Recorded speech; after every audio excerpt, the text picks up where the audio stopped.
வாங்க, சாப்பாடு ready, tiffin ready. தக்காளி சாப்பாடு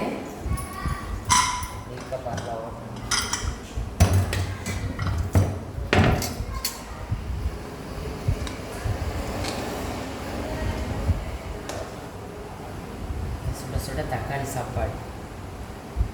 அதுவுமே இலையில் போட்டுக்கலான்ட்டு தக்காளி சாப்பாடு. வெங்காயம் போட்ட தயிர்,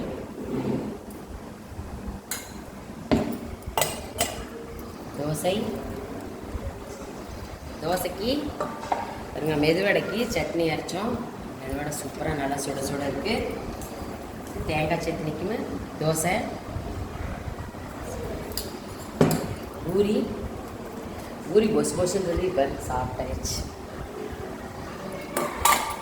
பூரிக்கு உருளைக்கிழங்கு குருமா சூப்பராக. வாங்க சாப்பிடலாம். இன்னைக்கு உங்கள் வீட்டில் இருந்து கமெண்ட் பாக்ஸில் சொல்லுங்கள். இதில் உங்களுக்கு என்ன பிடிக்குன்னு கண்டிப்பாக கமெண்ட் பாக்ஸில் சொல்லுவீங்க. சூப்பரா. வாங்க சாப்பிடலாம். மெதுவடை எவ்வளோ நினச்சிடாதீங்க, இந்த ஒரு கிலோ மாவு போய் ஓடிட்டு. வாங்க சாப்பிடலாம். பாய்.